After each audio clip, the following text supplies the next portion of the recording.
आज हम बात करेंगे पेमेंट बैंक के बारे में। ये क्या होते हैं, कैसे काम करते हैं। देखिए, पेमेंट बैंक एक पब्लिक लिमिटेड कंपनी है। The licence is given by RBI. Reserve bank of India payment bank के लिए लाइसेंस देता है। सारा कुछ पेमेंट बैंक का काम काज रिजर्व बैंक ऑफ इंडिया ही देखता है और वही रूल्स बनाता है। जैसे कि रिजर्व बैंक ऑफ इंडिया बाकी कमर्शियल बैंक्स जो हमारे पुराने बैंक्स हैं उनके लिए रूल्स एंड रेगुलेशंस बनाता है, उसी तरह से पेमेंट बैंक के रूल्स रेगुलेशंस कामकाज का तरीका वो सब reserve bank of India central bank ही देखता है। अब पेमेंट बैंक बेसिकली करते क्या हैं, लाइसेंस उनको दिया जाता है डिमांड डिपॉजिट्स के लिए। वो लोगों के डिमांड डिपॉजिट्स एक्सेप्ट करते हैं और पेमेंट और रेमिटेंस सर्विसेज भी देते हैं। डिमांड डिपॉजिट का मतलब क्या रहेगा, एक होता है टाइम डिपॉजिट। टाइम डिपॉजिट होता है मतलब आप बैंक में गए, आपने 5 साल की एफडी करवा दी, 5 साल का टाइम, 1 साल की एफडी करा दी, 1 साल का टाइम। ठीक है, लेकिन ये डिमांड डिपॉजिट क्या होता है, आपने बैंक में पैसा डाला, जब आपको जरूरत पड़ेगी आप निकाल लोगे। उसका कोई फिक्स टाइमिंग नहीं रहता कि 1 साल तक नहीं निकालना या 5 साल के लिए डाल दिया, ऐसा कुछ नहीं। अभी डाला है आपने पैसा, 1 घंटे के बाद आपको वो पैसा चाहिए, आप ले लो।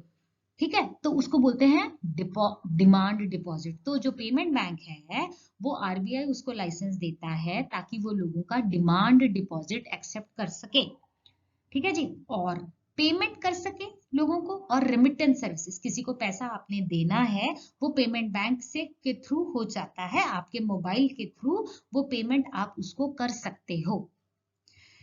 पेमेंट बैंक का मोटिव क्या है, क्या उद्देश्य है इनको बनाने का, एनकरेज स्मॉल सेविंग्स अकाउंट। बड़े बड़े ट्रांजैक्शंस के लिए नहीं है, बड़ी राशि के लिए ये पेमेंट बैंक नहीं है, छोटी छोटी राशि के लिए, छोटे छोटे अकाउंट बनाने के लिए इसका मेन उद्देश्य है स्मॉल सेविंग अकाउंट को बढ़ावा देना। इट ऑल्सो एनकरेजेस पेमेंट्स या रेमिटेंसेस थ्रू टेक्नोलॉजी। देखिए, इसका दूसरा उद्देश्य है पेमेंट करना। आपको अपने टीवी के उसकी पेमेंट करनी है, आपको इलेक्ट्रिसिटी की पेमेंट करनी है, आपको पानी का बिल देना है, ये सारी पेमेंट्स आप कीजिए टेक्नोलॉजी के थ्रू। पहले क्या होता था, आपको बैंक में जाना पड़ता था, चल के जाना पड़ता है, उस वहां पर लाइन में लगना पड़ता है, फिर जो है आप पेमेंट कर सकते हो, चेक ले सकते हो। अब उस सब की कोई जरूरत नहीं है। आप घर बैठे अपने मोबाइल के फोन से, क्योंकि ऐसी बढ़िया वाली टेक्नोलॉजी आ गई है, आप जिसको चाहे पेमेंट कर सकते हो। ये है उद्देश्य पेमेंट बैंक का, कि स्मॉल सेविंग्स को बढ़ाया जाए, स्मॉल सेविंग्स अकाउंट को बढ़ाया जाए, और पेमेंट और रेमिटेंसेस, किसी को पैसा आपने देना है, आपने कोई पेमेंट करनी है, वो आप घर बैठे टेक्नोलॉजी के थ्रू आप कर सकते हैं। ज्यादा जो इसको फोकस किया गया है वो है माइग्रेंट लेबर वर्कफोर्स। देखिए, जो लेबर है वो कभी इस शहर में तो कभी उस शहर में, जहां उसको काम मिले उसको फोकस करके भी ये बनाया गया है, ताकि उन लोगों को जो लेबर है उनको पैसा देने में दिक्कत नहीं आए। उनको चल के बैंक जाना है, उनकी दिहाड़ी खत्म होती है, वो बैठे बैठे ही पेमेंट अपने मोबाइल से कर सके, उनके लिए ये बहुत ज्यादा फायदे वाली चीज है। लो इनकम हाउस होल्ड, देखिए जो बड़े बड़े घर हैं उनके पास तो ज्यादा इनकम है, वो तो जो चाहे कर सकते हैं, लेकिन जो छोटी आमदनी वाले लोग हैं उनको भी ये फोकस किया गया है कि वो बैंक नहीं जा सकते, कुछ नहीं कर सकते, लेकिन आप घर बैठे ही पेमेंट्स कर सकते हो।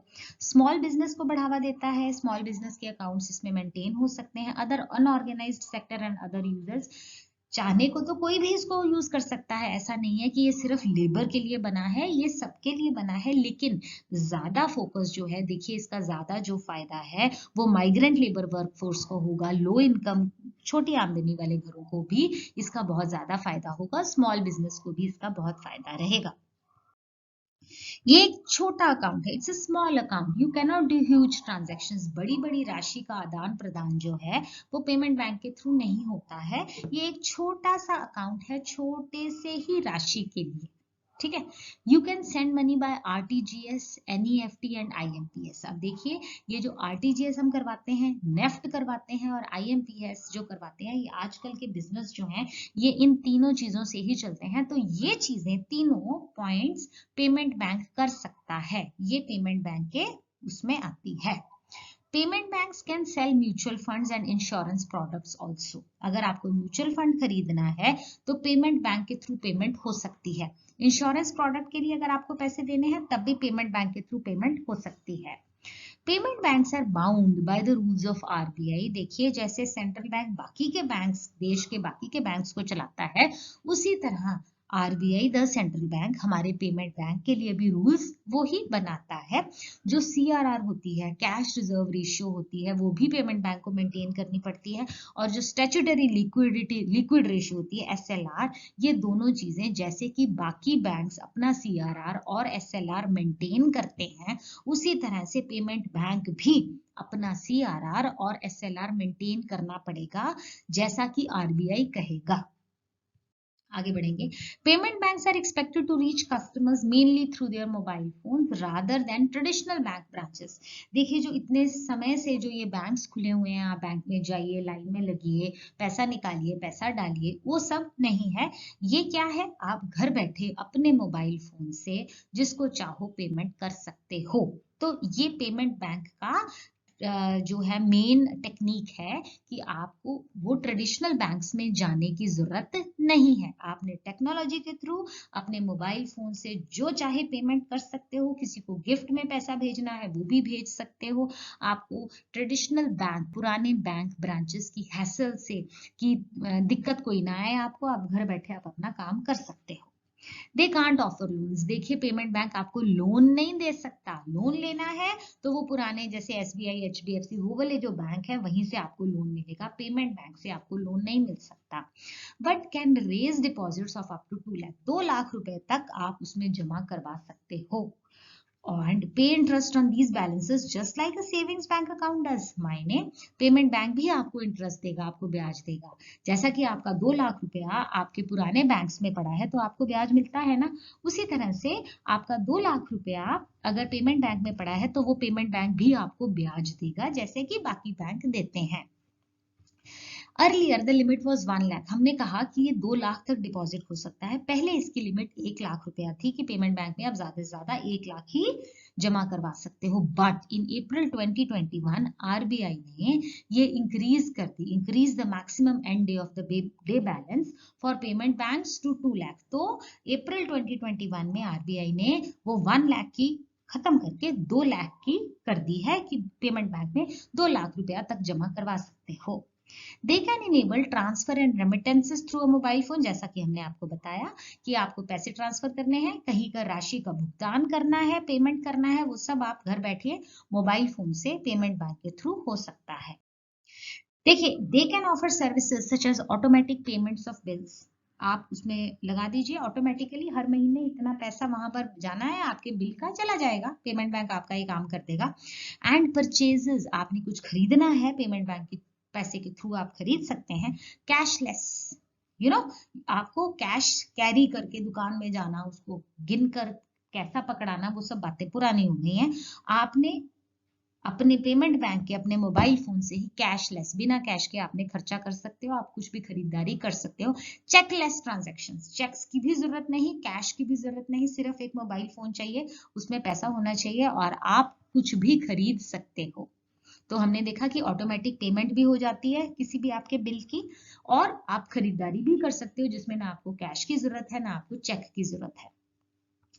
They can issue debit cards and ATM cards. देखिए पेमेंट बैंक्स जैसे कि दूसरे बैंक करते हैं, डेबिट कार्ड आपको इशू कर सकते हैं और एटीएम कार्ड भी इशू होता है। जो ATM network of all the banks पे चलेगा वो एटीएम कार्ड कहीं पर भी चल जाएगा, वो डेबिट कार्ड बाकी जगह भी चलेगा।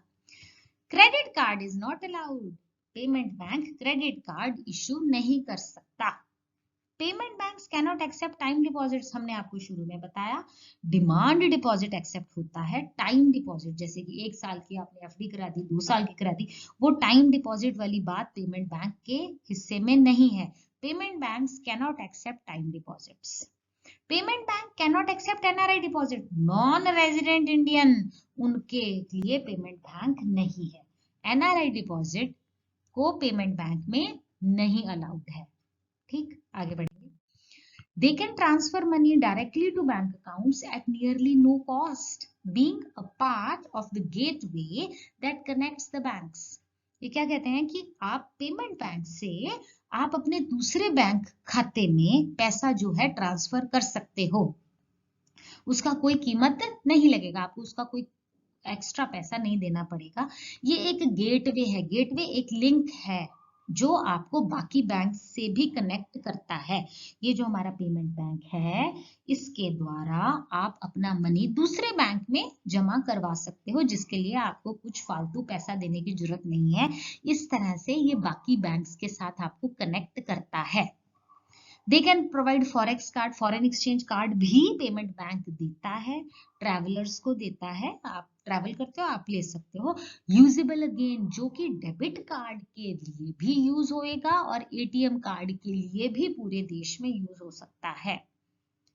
दे can offer forex services at charges lower than banks. ये जो फॉरेक्स सर्विसेज हैं, जो पेमेंट बैंक है, वो उससे नॉर्मल बैंक से सस्ती सस्ती चार्जेस पर, उसका जो है पैसा आपको जितना देना पड़ता है ना, क्या बोलेंगे, चार्जेस लोअर देन बैंक, उसकी जो कीमत है फॉरेक्स सर्विसेज की, दूसरे बैंकों से सस्ते रेट पर आपको फॉरेक्स सर्विसेज मिल सकती हैं पेमेंट बैंक से।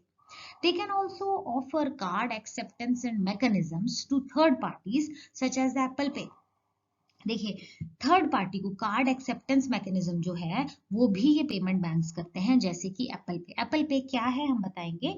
एप्पल पे एक डिजिटल वॉलेट है। वॉलेट मतलब आपका पर्स, डिजिटल पर्स है दैट लेट्स यू पे for goods by moving your iPhone over a contact lens reader. आपको क्या करना है उसमें, अगर आपके पास आईफोन है तो आप अपने उस आईफोन, आपका ऐसा पर्स है पेमेंट बैंक के थ्रू कि आप उसी से पेमेंट कर सकते हो। एक मशीन के ऊपर आपको बस अपना फोन ऐसे घुमाना है, बस कॉन्टैक्टलेस, उसको छूना भी नहीं है आपको, उस फोन को बस घुमाना है और वो रीड कर लेगा। ना तो आपको फिजिकल कार्ड कैरी करना है। देखिए, जैसे हम कभी मॉल में जाते हैं, हम शॉपिंग करते हैं, तो जो पुराने बैंक्स हैं उन्होंने आपको एक कार्ड दिया होता है, डेबिट कार्ड। वो कार्ड आप उनकी मशीन में स्वाइप करते हो, वो मशीन में स्वाइप करने के बाद कहते हैं मैडम पिन एंटर कीजिए, फिर आपको एक पिन याद करना पड़ता है जो बैंक ने आपको दिया है, वो फिर पिन एंटर करेंगे उनकी मशीन में, तो आपका पेमेंट होएगा जैसा कि होता है। लेकिन ये एप्पल पे के थ्रू ना तो आपको कोई फिजिकल डेबिट कार्ड कैरी करना है, ना ही आपको कोई पिन याद करना है, क्योंकि ना पिन की जरूरत है ना किसी फिजिकल कार्ड की जरूरत है। बस आपने अपना आईफोन उस मशीन के ऊपर से कॉन्टैक्ट लेस, उसको छूना भी नहीं है, बस घुमाना है और हो गई पेमेंट। ठीक है जी। नेक्स्ट, करंटली अभी क्या है, हमारे देश में 6 पेमेंट बैंक्स जो हैं वो काम कर रहे हैं। जब शुरुआत में 11 पेमेंट बैंक्स ने लाइसेंस लिया था आरबीआई से, लेकिन 3 ने सरेंडर कर दिया कि हमारे बस का नहीं है, तो 11 में से बचे 8। Remaining 8 bank started their operations. 8 banks ने काम करना शुरू किया, लेकिन फिर बाद में 2 और क्लोज हो गए, तो बचे कितने, 6 पेमेंट बैंक्स हमारे देश में काम कर रहे हैं। उनके नाम, Airtel payment bank, India post payment bank, IPPB, Fino payment bank, Jio payment bank, Paytm payment bank and national security depository limited NSDL। ठीक है जी, ये 6 हमारे देश में काम कर रहे हैं और ये हमको इंटरेस्ट भी देते हैं जितना पैसा तुम्हारा इन पेमेंट बैंक्स में है। एयरटेल जो है वो 6% ब्याज देता है, आईपीपीबी 2.5, फाइनो 2.75, जियो पेमेंट बैंक 3.50 और पेटीएम 2.5 देता है, और NSDL जो है वो 5% आपको ब्याज देता है। इससे हमारा आर्टिकल आज का खत्म होता है। आई होप आपको समझ में आया होगा। आपको कुछ कमेंट देना है तो you are more than welcome. Please like and subscribe to my channel. Thank you for watching. Stay safe, stay blessed.